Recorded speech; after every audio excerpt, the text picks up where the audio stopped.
Gurur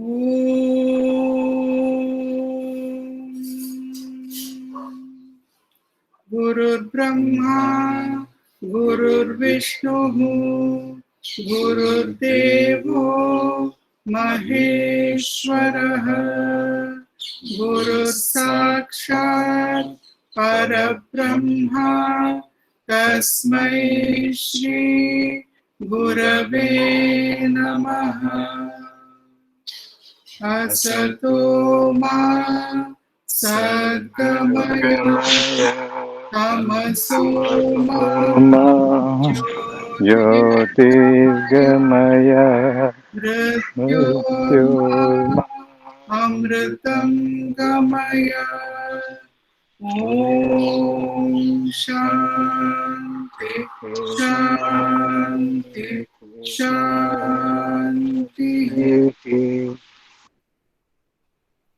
Let us offer our prostrations at the feet of all the great Sadgurus and Masters.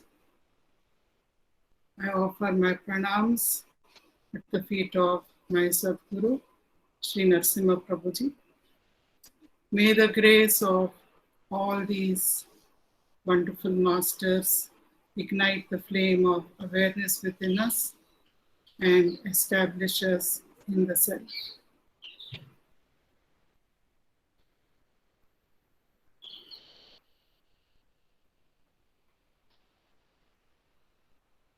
So friends, I am really grateful to be with all of you today. Wonderful jnanis, wonderful like-minded sadhaks who are so invested in the search for truth, in finding and in understanding our true nature and getting established as the self. So today's topic, the dancing leaf. It may sound a little whimsical, right? Actually, one of the reasons for me to remember this topic was I was thinking of my father, Sri Krishnamurthy, the founder director of Meditation and Study Circle. And I was remembering his last days. Just about a week before he passed away, we found that his feet were swelling up, etc. But he continued to come to Meditation and Study Circle. He continued to organize the program. He was also he gave a talk just 1 week before his demise. And suddenly we found the diagnosis after some tests, etc., that it was 4th stage of liver cancer. It came like a bolt from the blue. We didn't know about it. And we didn't tell either him or my mother about the diagnosis. So just 3 days, last 3 days he was hospitalized because he had a little stomach ache. The doctors had given us a prognosis that he will linger on for another 6 months to 1 year, and that he may have a lot of pain, a kind of pain that is unbearable, that will not be, that they cannot control with any kind of painkiller. And the last few months or year will be a very traumatic one, is what they were saying. And he was in the hospital. He was on oxygen, not in an ICU, in a ward. And so many people, I don't know, at least in a period of 2 days, 500 or 600 people must have come to his room to see him. And to everybody he was saying, Namaste, and then he would say, I'm leaving. Namaste, I'm leaving. So to every single person who came, he was doing that. And I was thinking the doctors are saying 6 months to 1 year. Why is my father doing this? And I was coming back from the hospital one afternoon, I think the second day after he was there. And the leaves on most of the trees were all dry. So it was like the season for the leaves to fall. And I was walking home. It was just from Shanti Nursing Home. Most of you may know it in Jayanagar, junction of 36th Cross and 11th Main Road. I'm walking down, and then in front of me, a leaf fell from the tree. One single beautiful red and yellow big leaf. There was a breeze blowing and that leaf is falling. It's whirling, it's spinning, it's literally dancing with the breeze. It took its own time. It seemed like an eternity for it to fall. And I was just watching. And then a spontaneous prayer flew from my heart. And I said, I wish that my father's body would also be dropped like a dancing leaf, joyfully, not in a traumatic way, but in a beautiful, joyful way. And the next day, my father, he was with my cousin, and he was with Vasu. He said, take me to the balcony. On that day, he was practically off oxygen, and he was sitting up, reading the newspaper, everything, as though he's back to normal. And that room had a roadside balcony. So he said, just take me to the balcony. And they supported him, and he walked to the balcony, and he looked all around outside, and very cheerfully they said, waved goodbye to the world. And then he went back, and a few hours later, we heard that he had breathed his last. I was actually dreading it all along. I was thinking, it'll be terrible when my father passes away. But when we had brought his body to the house, maybe in the middle of the night, all I felt was ecstasy and bliss. Even I can't explain it. I don't know why it was like that. It was like that for days and days. As though I'm floating in air. I'm so blissful. So then I thought, it is the dancing leaf. After a very, very fulfilled life, my father gave up his body just like a dancing leaf falling from the tree. So this was what started me off on the topic. And I was wondering, for somebody to be so comfortable with death,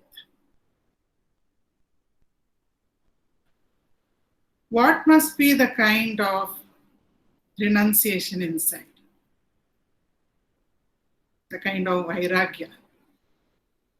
What must it have been? And I started doing Shravana, Manana, and some amount of Patana or study about renunciation, about Tyaga, about Vairagya. And I started thinking, is we hear about people taking sannyasa. They become ascetics, they become monks. So literally they give up family, they give up their home. They may go and join an ashram or a mutt or somewhere.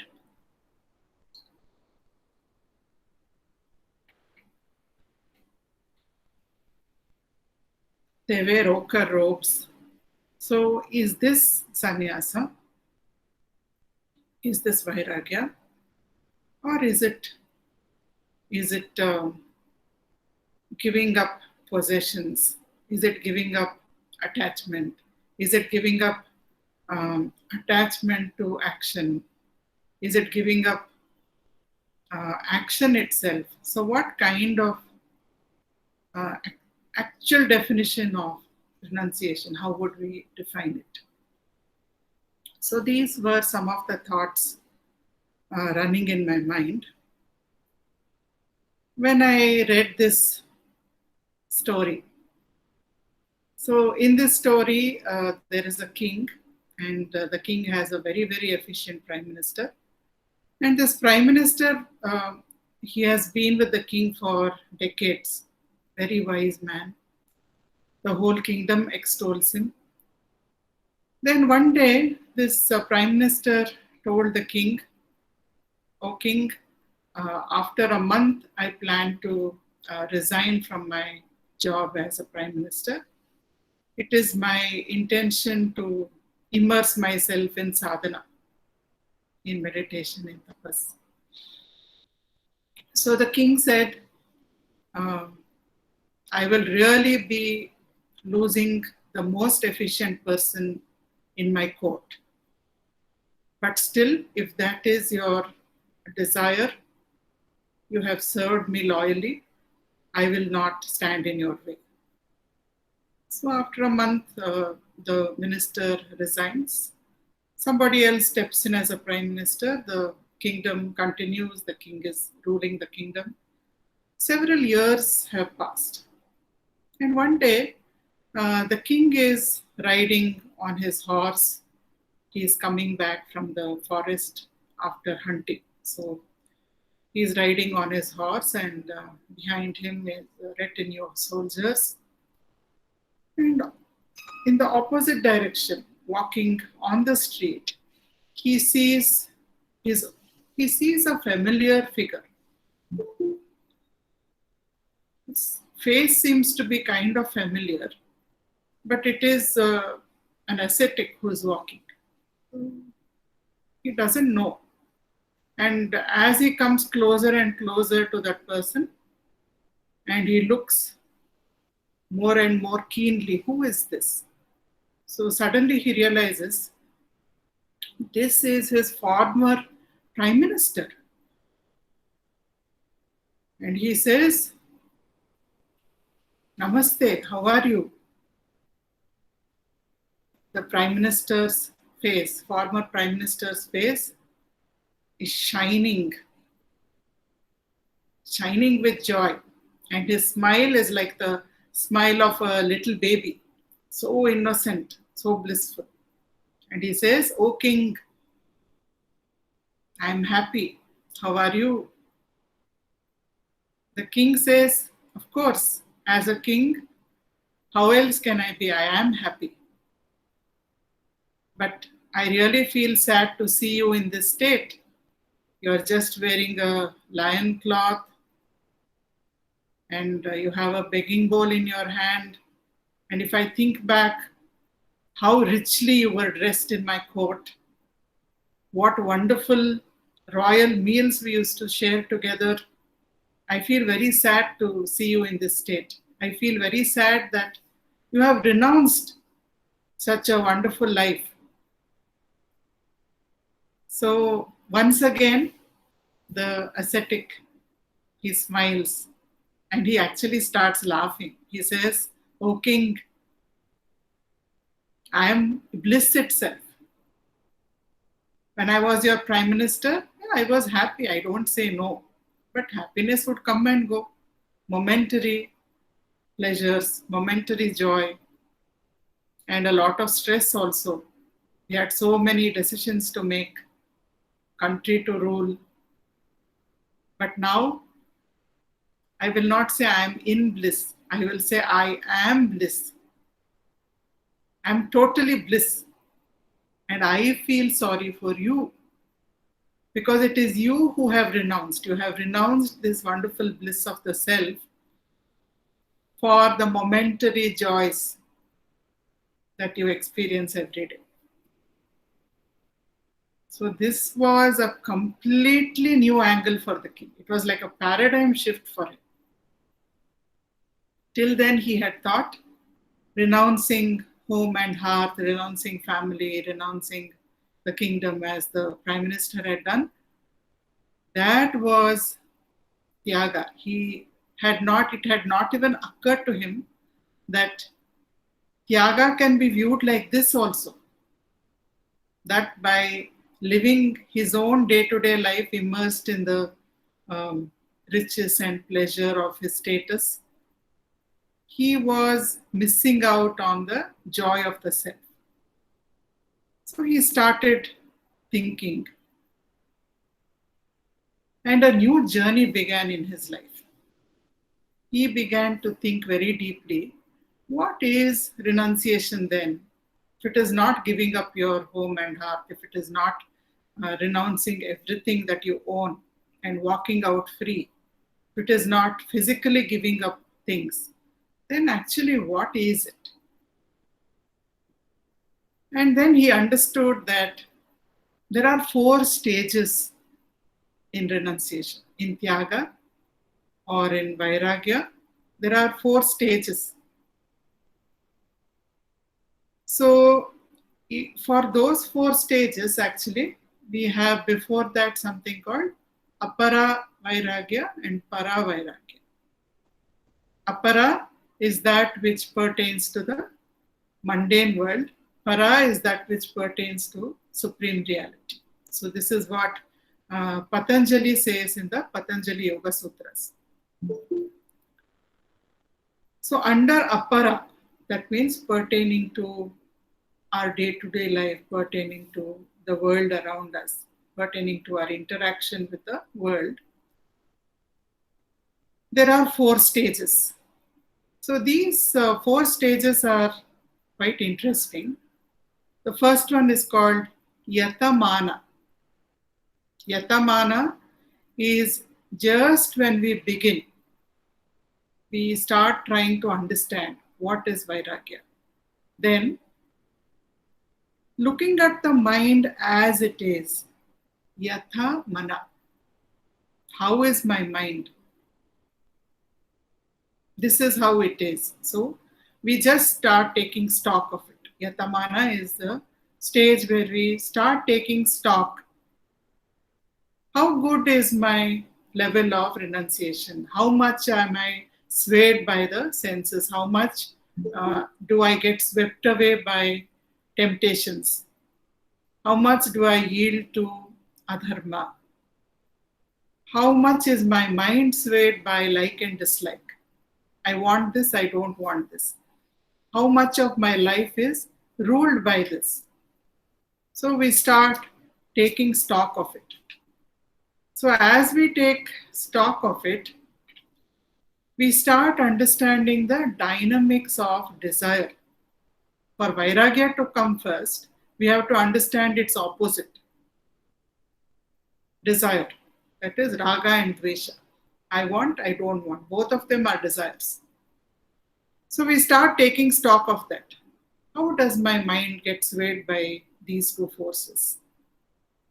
How does it get pulled towards the senses? So we observe. And also Yatamana is the stage when we start experimenting. Now let's say somebody is a smoker. So they are smoking maybe 1 pack of cigarettes a day, a serious smoker, a chain smoker, 2-3 packs of cigarettes a day, which cigarettes a day, we don't know. So such a person may think, okay, I'm very, very much attracted. I have a raga towards cigarettes. So what can I do? If I give up, giving up immediately many times is difficult.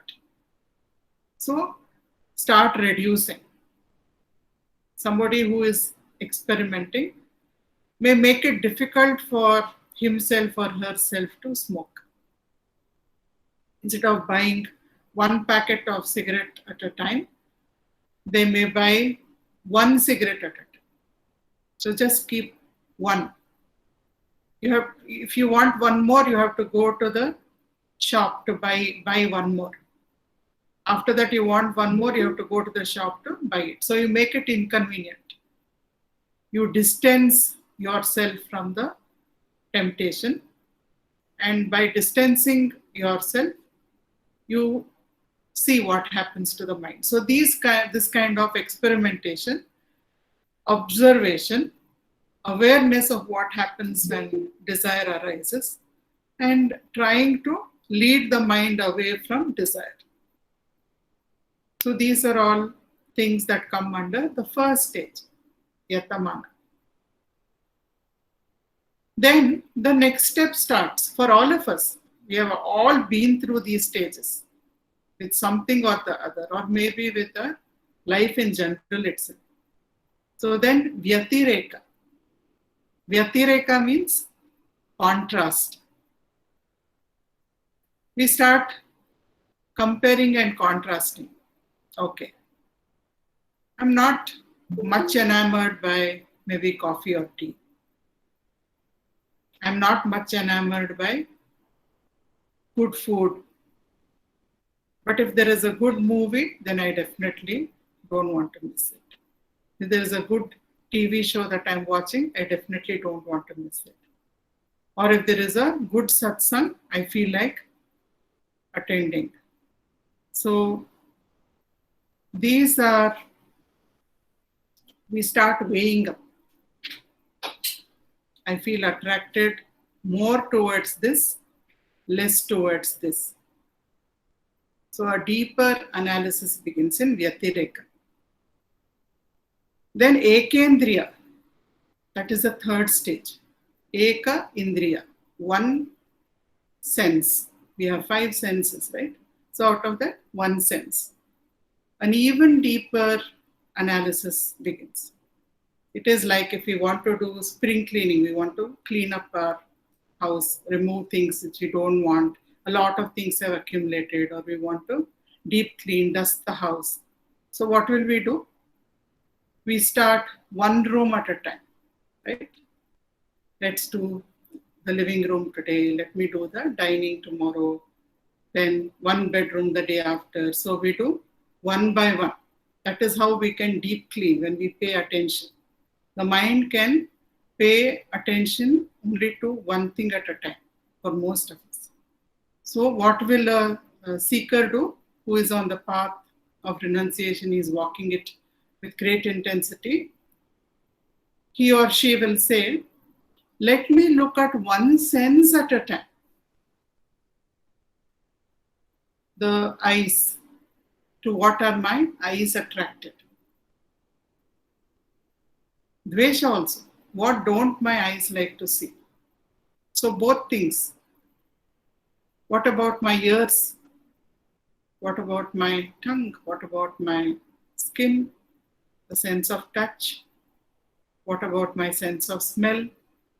So one by one, detailed analysis will begin. Detailed analysis, detailed resolution. That leads to the fourth stage. That is called Vashikara. Vashikarana means something possesses us.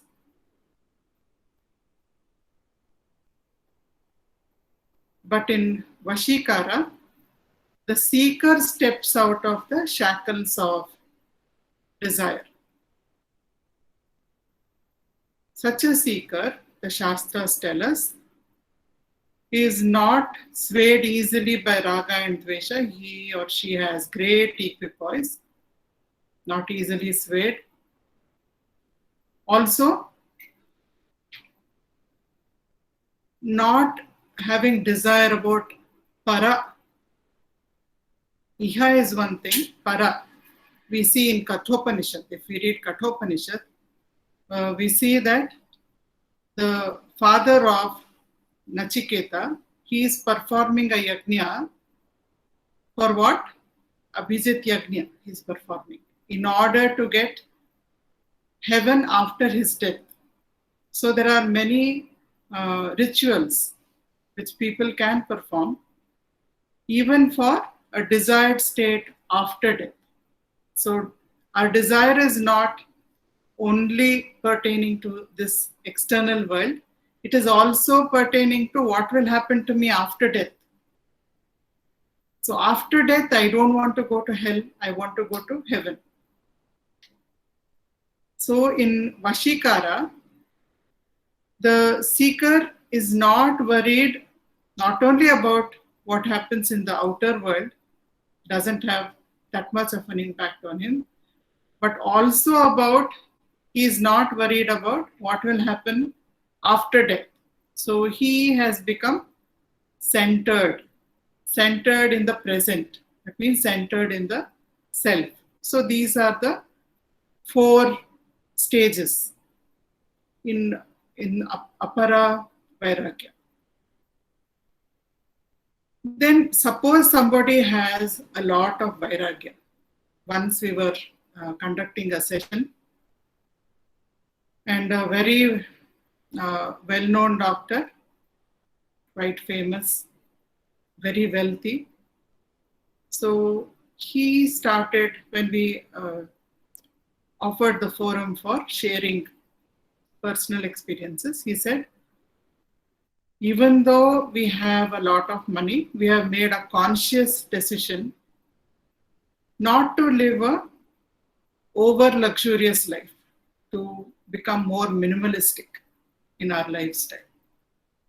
So we have become more minimalistic, and I'm very happy about this, and I'm very proud about this. And who has he challenged the audience and the speaker also? Has anybody given up something? Anyone else here given up something like this? Even when you can have it, you have given it up. Has anybody given it up like that?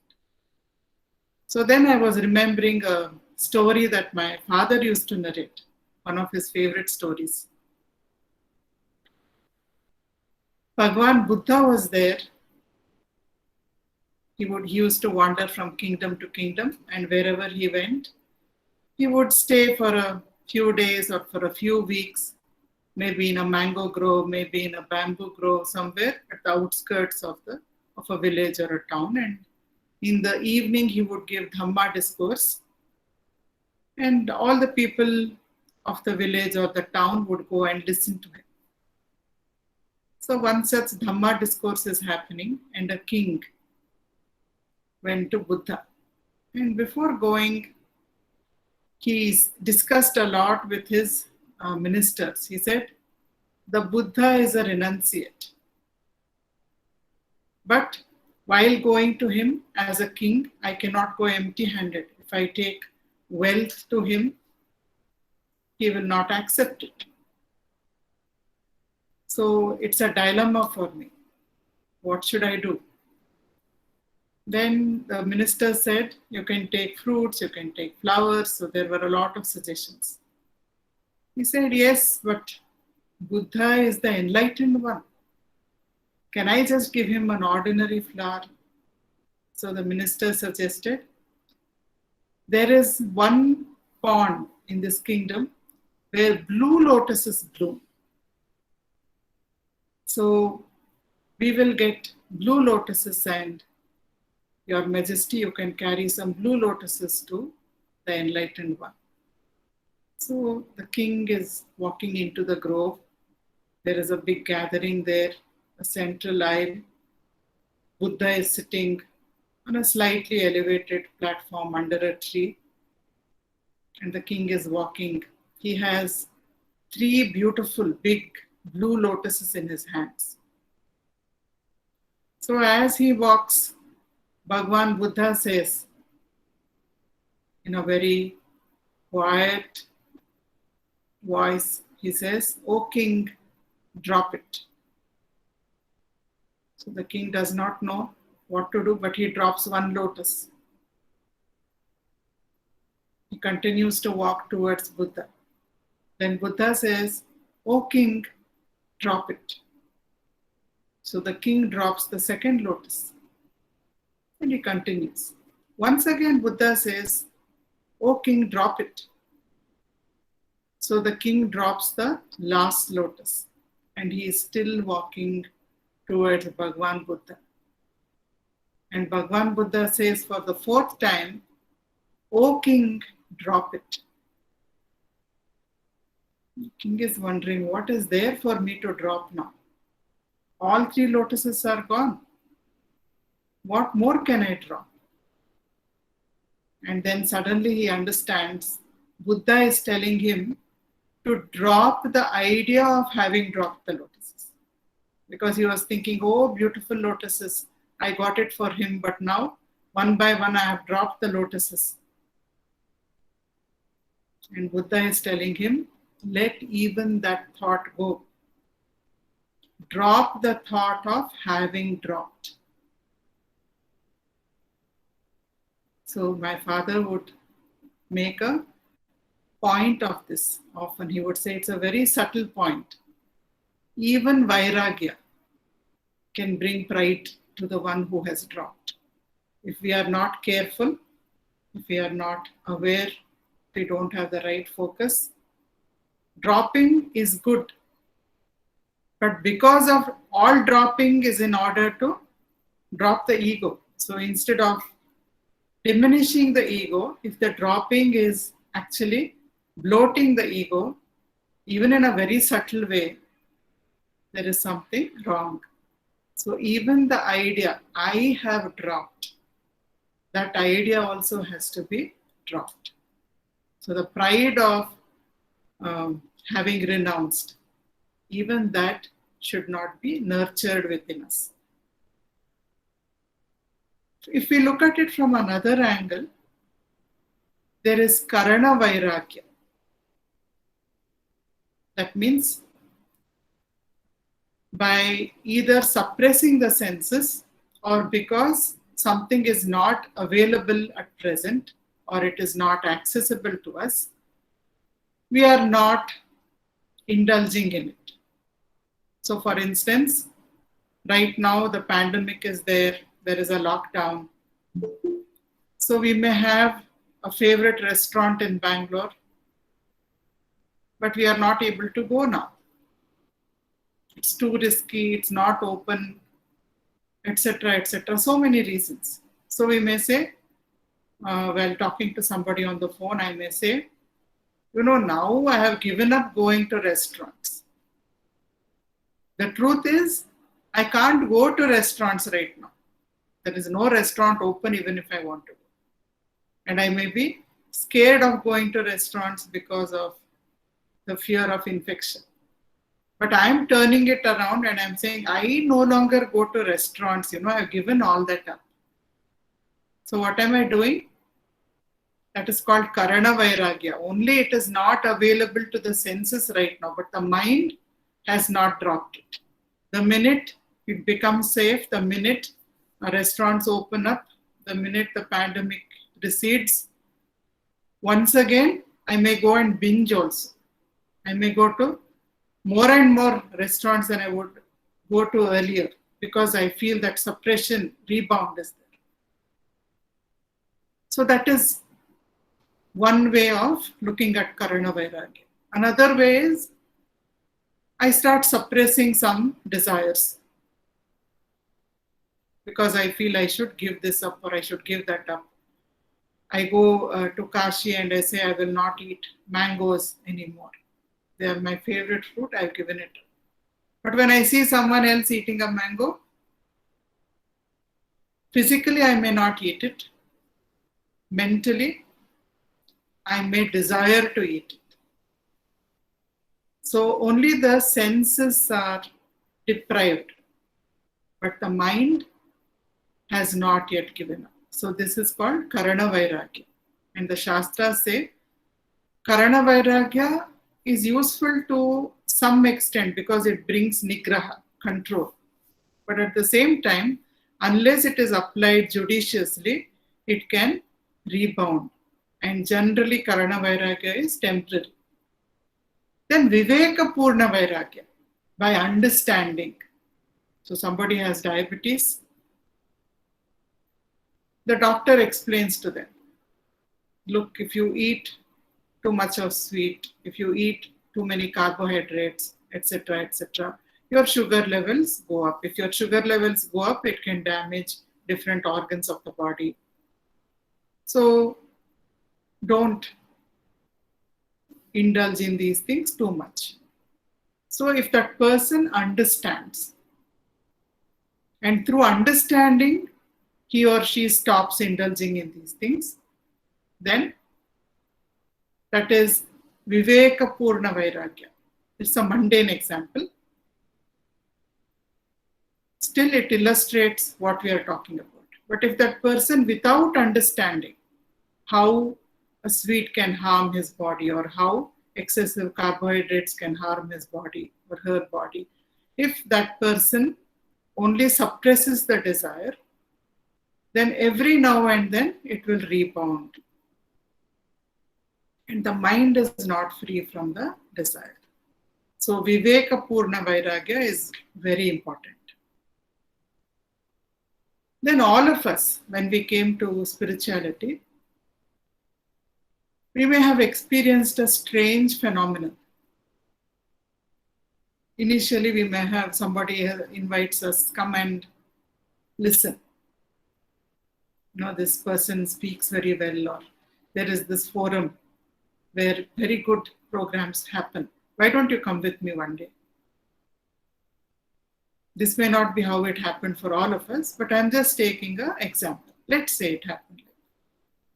So we go with somebody to a satsang. Maybe that is our first exposure to spirituality in a serious way. So we go, we listen, and we like it. We are surprised. Actually, it was an interesting talk.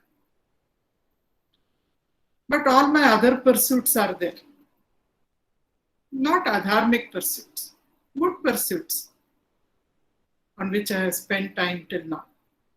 And those pursuits also pull me. This pull is comparatively little. But still, now and then, when my friend invites me, or just because I feel like going once in a while, not regularly, but I start going once in a while. And I listen. And slowly what happens, I acquire a taste for it. I find a sweetness in it. I find there is something, it's bringing me so much peace. On the days I go there, I come back home. Whatever anybody says at home, it doesn't hurt me. And everybody says, when you go there and come, you're cheerful. What happened? How come you're in such a good mood today? So that feeling of lightness. So slowly, a pull towards the higher, the joy of the self. That is called Uparati. It's one of the qualities in Shat Sampatti, the qualifications of a seeker. Upa is the higher. Upa can also be taken to be as God or as a self. So something that is higher. Rati, delight. So slowly we start taking delight in it. For some people it may be a paradigm shift. For many people it may be a slow deepening. Find more delight, more peace. So whatever was pulling me in that direction, now this becomes an equal force. And then everything is taking me this side. So that is Uparati. Instead of choosing the lower, I automatically start gravitating towards the higher. Instead of going towards the non-self or anatma, I start going not just against my will, not because somebody calls me, but because it has become a natural thing for me to do.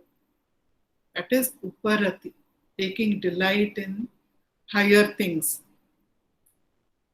So there was we are in the stories of kings only today.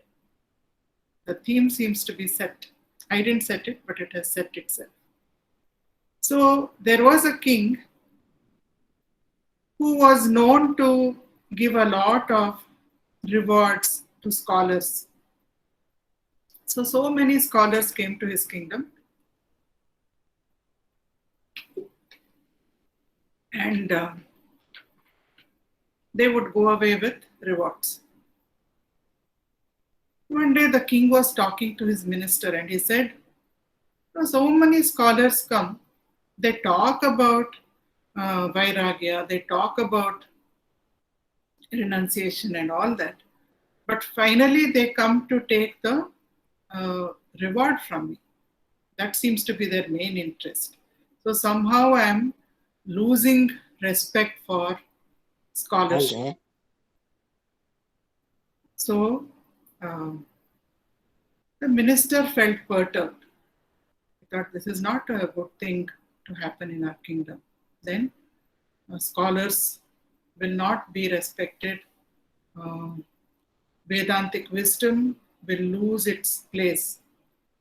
So he went and spoke to a scholar who had not come to the king till then. And he told him, if you come to our court and you answer all the questions that the king asks you, he will offer you some rewards. I want you to refuse those rewards. Later on, I will give you something. But right now, I want the king to understand that scholars are not after money. So he made this arrangement with the scholar. The scholar came to court. A lot of questions were asked and he gave very wise answers to all of them. And his motivation in agreeing was that he will take money from the minister. So that was his motivation in coming. Then after the court is over and the king says, please take all this as your reward. So a plate full of gems and gold coins. So the scholar says, no, king. The biggest wealth I have already. Knowledge is the biggest wealth for me. So I don't desire anything else. Thank you very much. And he goes. The king is very impressed and very happy. And as he goes out, that evening, the minister goes to the scholar's house and he has with him a bag of gold coins. And he says, thank you for doing what I asked. Thank you for not getting swayed in the court. It's very difficult when such a situation comes, but your willpower was tremendous. So I brought this reward for you from my side. So the minister said, king, actually my intention was to take this money from you. But after I went to the court, having wisdom valued for its own value, somebody cherishing wisdom for its own value, when I saw the king doing that, when I saw the court doing that, suddenly the same quality arose in me. I realized that I'm so blessed. All this Vedantic knowledge has flowed to me from so many wonderful paramparas, entire lineages of spiritual masters and my own spiritual master. And in a flash, I understood while I was standing in the king's court how fortunate I am and how sweet is the taste of knowledge for itself. I don't want your money. Actually, I am in your debt because of what you did. I understood the sweetness of wisdom. So this is how Uparati works. We begin with some other intention in mind many times, but the value, intrinsic value of the wisdom itself, the peace it brings, the joy it brings, the lightness it brings, that begins to grow on us. So Uparati begins to grow on us. When Uparati takes over, it is like you are on the winning side. As long as we have to push ourselves, saying, constantly motivate ourselves and say, I must go in this direction and not in this direction. Till then, things can go either way. But when Uparati comes, when a natural taste develops in us, then a seeker is safe. A seeker will continue on the path towards the self. So what does Bhagavad Gita say about Tyaga? I was looking up. In the 18th chapter, Lord Krishna makes some very, very useful observations about Tyaga or renunciation. He says nobody can give up action because in the realm of creation, there are three gunas, Rajas, Tamas and Sattva. Tamas is inertia, Rajas is aggressiveness, and Sattva is calmness, purity. So these three forces are constantly acting upon us. That is how entire creation has come up out of these three gunas. So in the 3rd chapter, Krishna says, nobody can desist from action. Action will keep on happening. So don't think that renouncing action is actual vairagya. It isn't. So in the 18th chapter, the last chapter of the Gita, from 4th shloka to the 12th shloka, many illuminating things are revealed to us about renunciation. So Krishna says, good things. When you think of renouncing action, maybe as a seeker goes deeper and deeper into the path, we may feel like not engaging so much in action, but in enjoying the bliss of the self. But there are many who are still at the beginning of the path, who are still more attached to anatma than to atma, to the non-self than to the self, to the temporary rather than to the permanent. So for such people, charity or good acts, that should not be renounced. That should be continued because that purifies the mind. That means karma yoga. Continue karma yoga. For a seeker who is the beginning of the path, it's very, very essential to purify the mind. So he says, for such seekers, it should not be abandoned. It should not be renounced. However, it purifies the mind only if it is done without attachment and without desire for fruits. Now, any action we do, it has two aspects. One is immediate result, and the other is a result which I get sometime later, either in this life or in some other life or in some other realm of existence after death. So, drishta phala, adrishta phala. Phala is fruit, drishta is visible result, and invisible result, delayed result, which comes later when I cannot see the cause. So suppose I cook a meal. Somebody has come, a guest has come to my house. A simple circumstance can happen to any one of us. A guest has come to my house unexpectedly, and I am cooking a simple meal to feed my guest. So I cook some good food. I serve the guest, we sit and eat together. The immediate result is his hunger or her hunger is appeased. My guest's hunger is appeased. My guest is happy. And I also feel happy. So drishta phala, what I can see. But there is an adrishta phala. I have fed somebody out of the love of my heart. And that phala will come to me sometime. Maybe I will get a very good meal offered by somebody in my next lifetime. Maybe I will get, if I keep feeding a lot of people like that, I will never be short of food in some future lifetime. So that is adrishta phala, which will come in the future, which we don't know. So Krishna is saying, if you do a good act without attachment for that act. That means attachment can come in many ways. I like somebody, so out of attachment for them, I'm doing that. I want to make that person happy.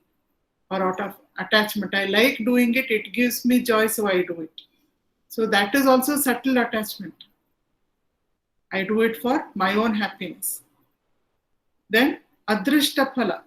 Later on, because of that, I will get a place in heaven. Later on, if I do this, I will never be short of food. So this is desire for adrishta phala. So Krishna says, doing purifying acts, it should be done without desire for iha or para. I should get something here or I should get something later. But when you do it as nishkama karma, without any kind of desire, then it purifies the mind. And to make us understand further, Krishna says,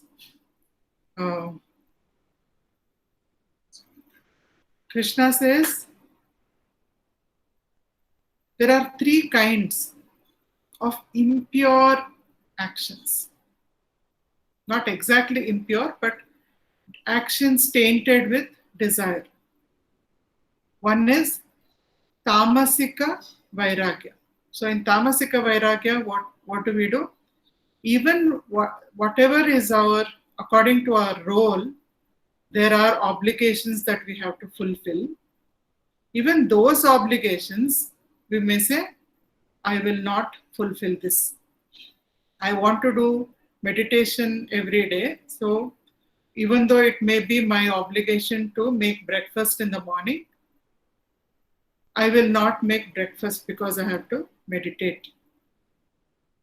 So I am not fulfilling some obligation out of a kind of delusion.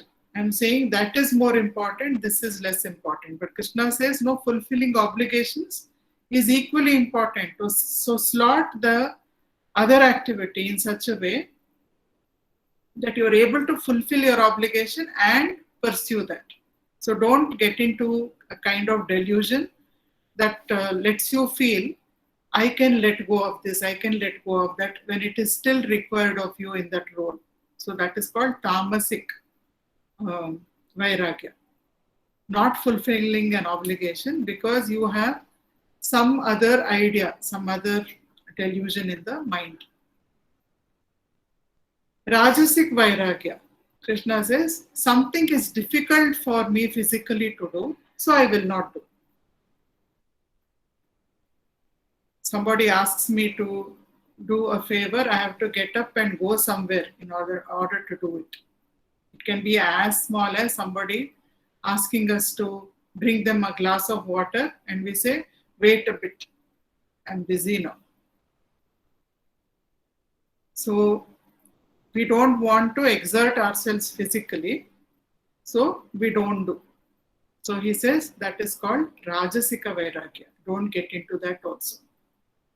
That will not bring you good fruits, either now or later. It will not even purify your mind. Chitta Shuddhi also will not happen. Then Satvika Vairagya.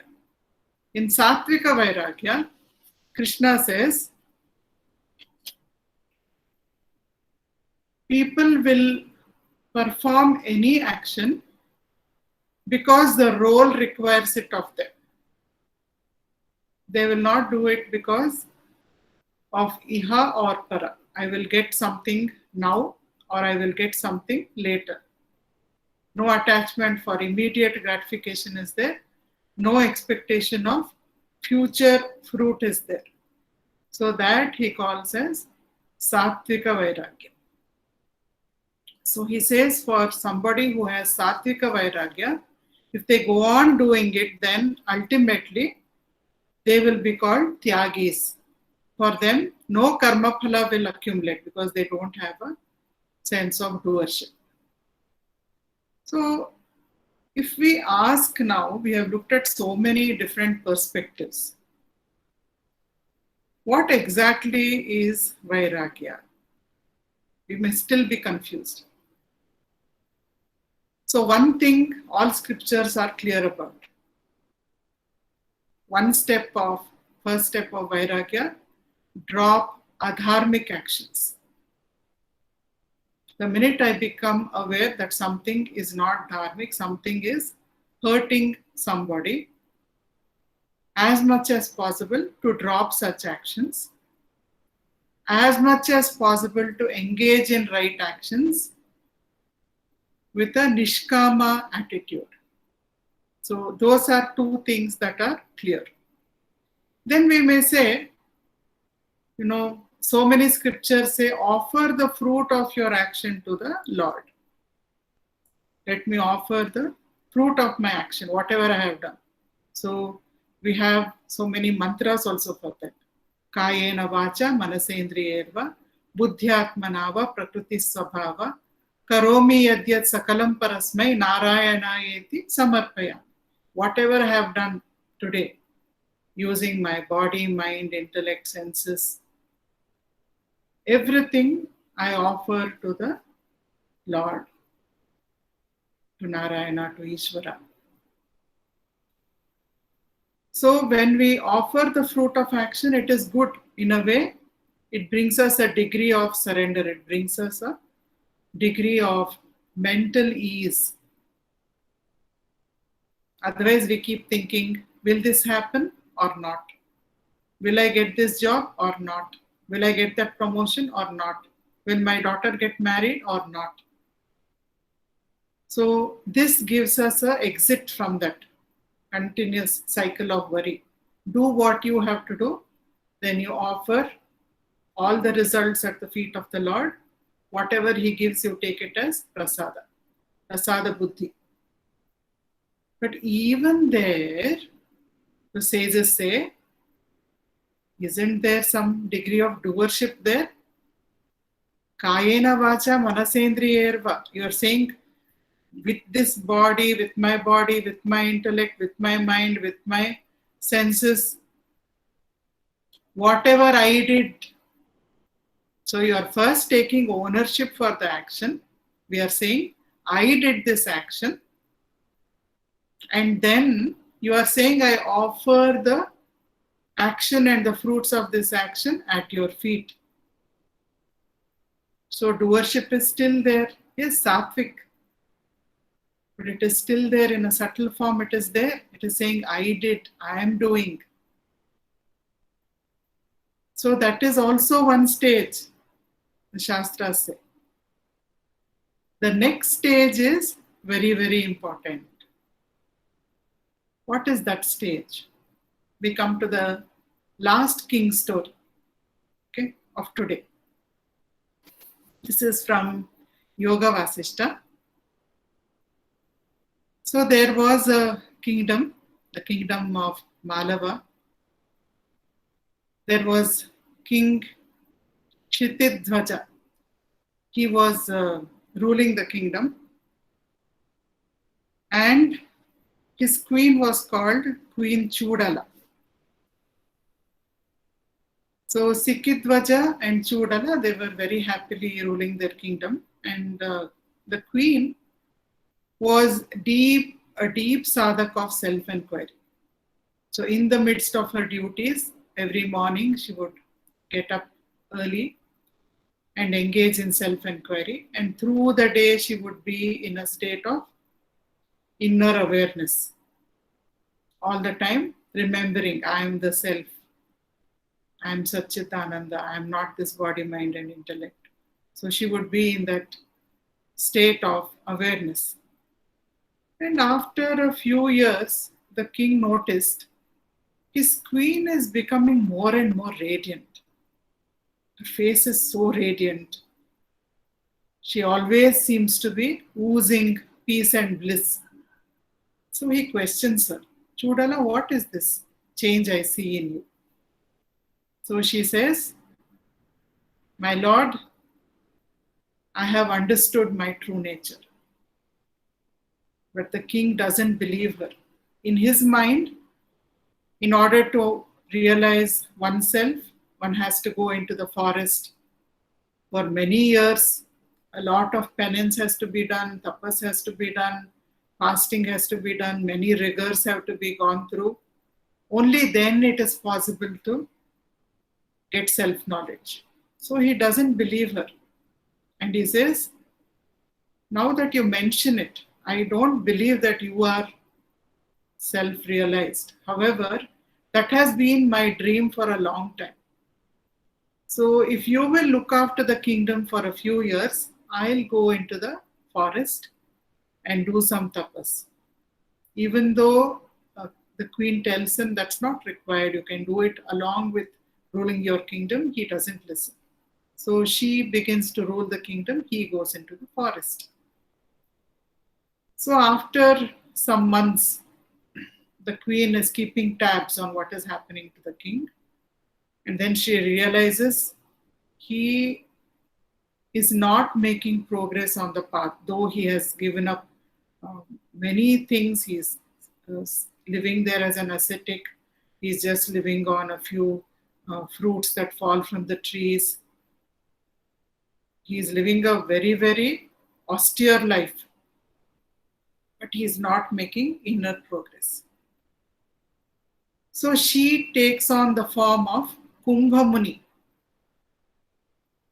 Her form itself changes.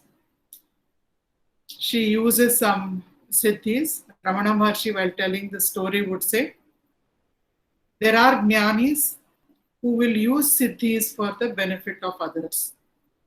And there are jnanis in whose presence others are simply benefited, even though they are not performing any miracles. Such things happen in their presence on their own, and the jnani is not aware of it. So Chudala belonged to the first category.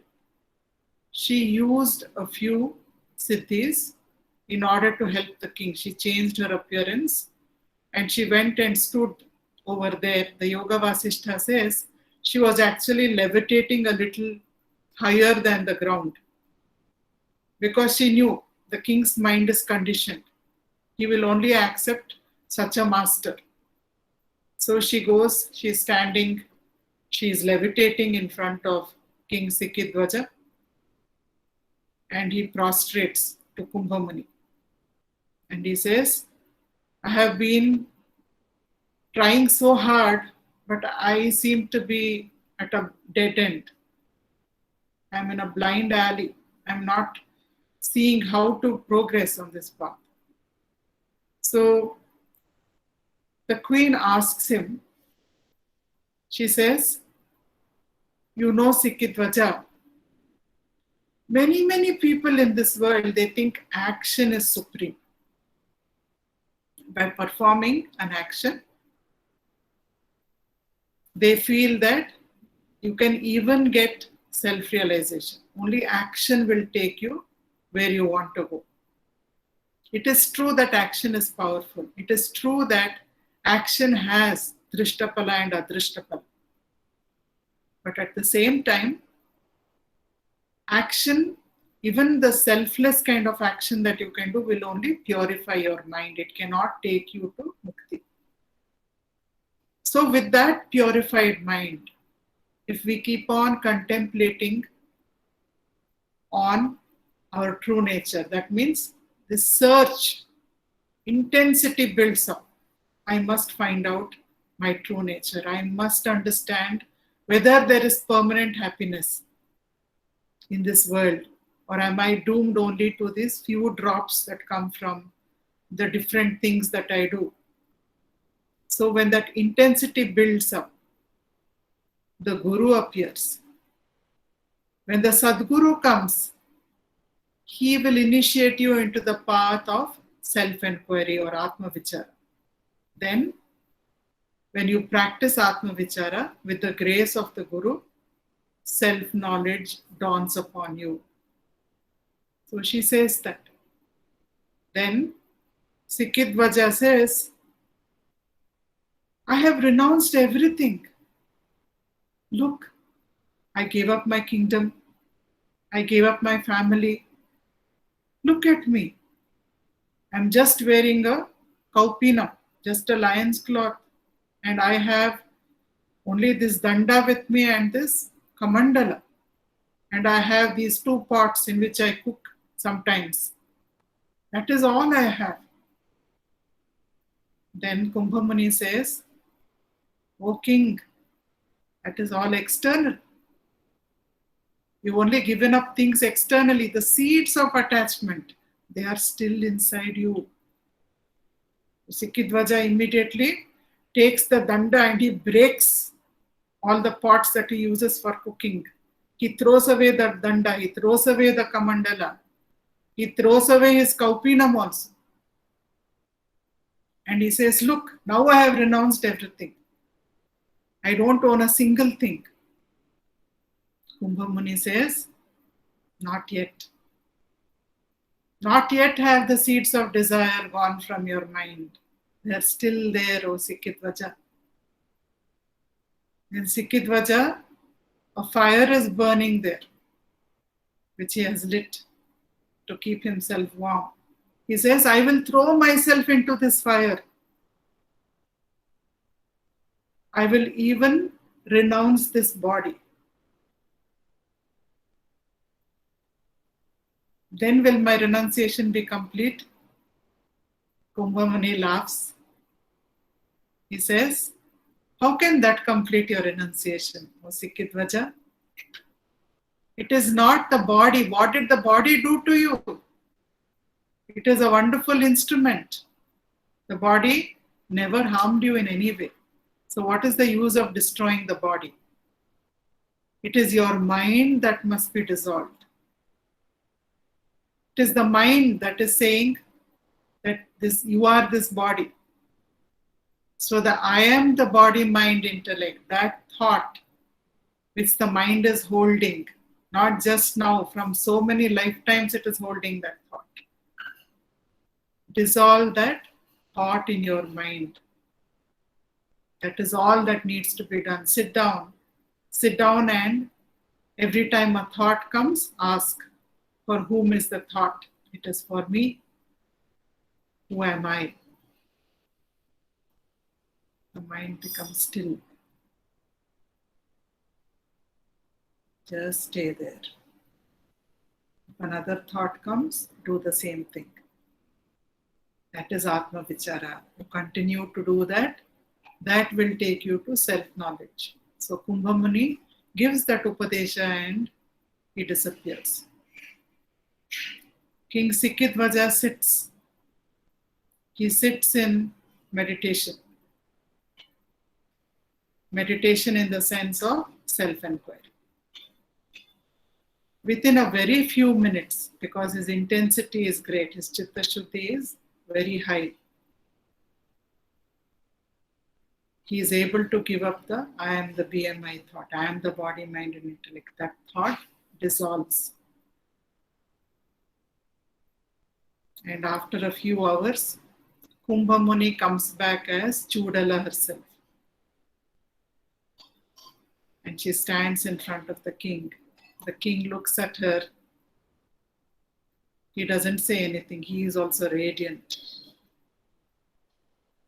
He is bliss, he is peace.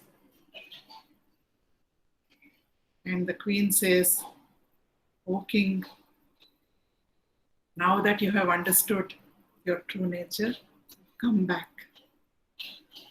Come back and rule the kingdom. So he goes back and both of them rule the kingdom for many, many years.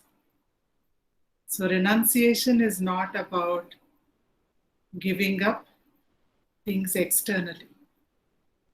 It is not even about suppressing desires. It is about giving up the doer itself. Not even giving up fruits of action, not even giving up action, but it is giving up the doer. The doer who thinks I am doing everything. So if that doer is, we relinquish that doer, then that is called supreme vairagya. That is true renunciation. That is the dancing leaf.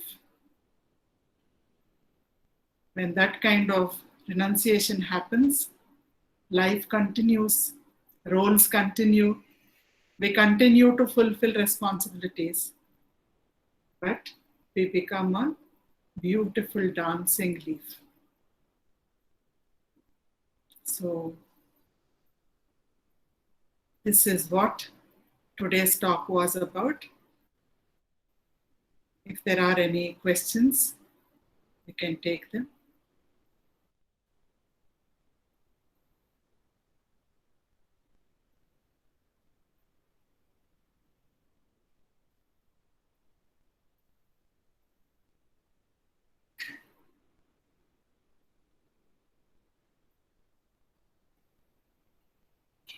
You can unmute and ask, or you can type on the chat.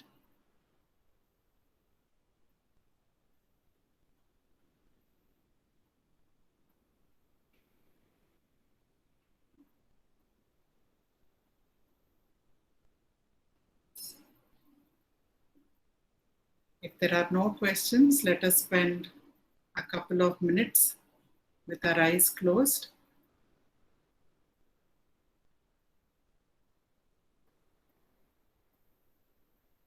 Just sit with your spine straight, body relaxed.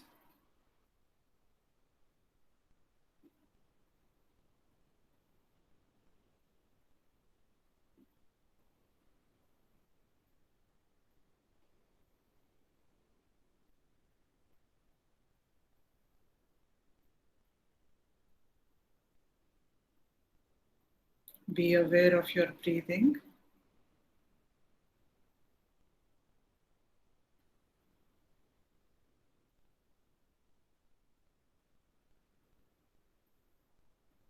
Slow and deep breathing.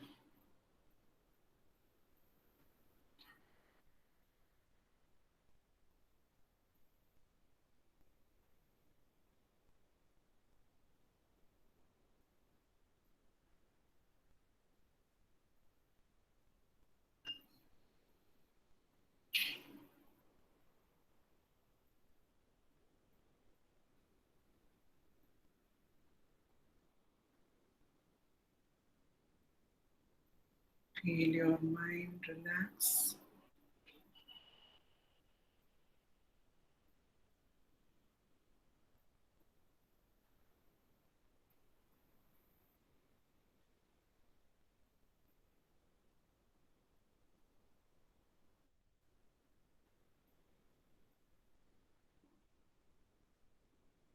Shift your attention from your breath to the one who is watching the breath.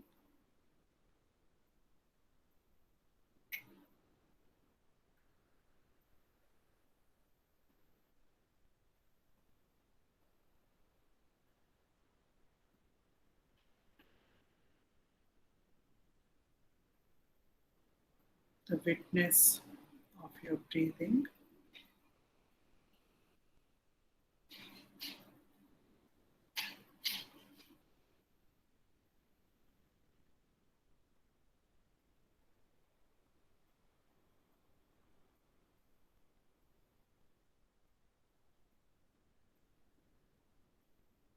Just stay there.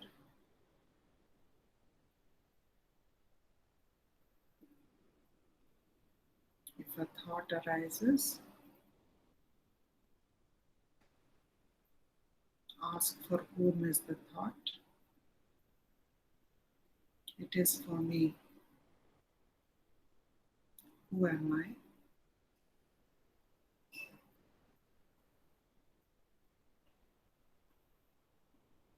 When you ask the ego, who are you? It is quiet. The mind is still. Just stay there.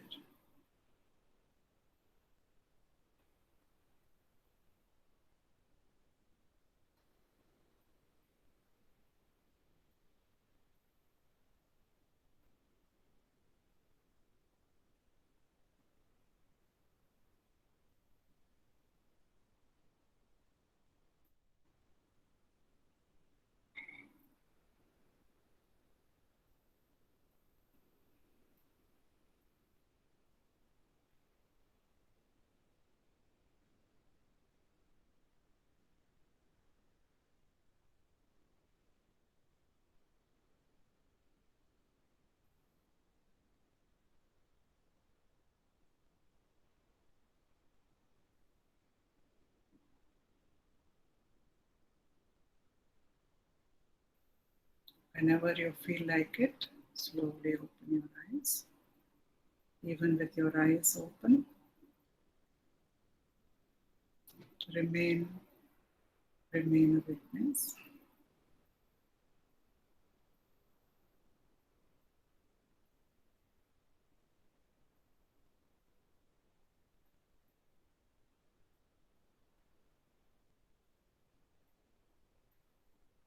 Witnessing is true vairagya. Over to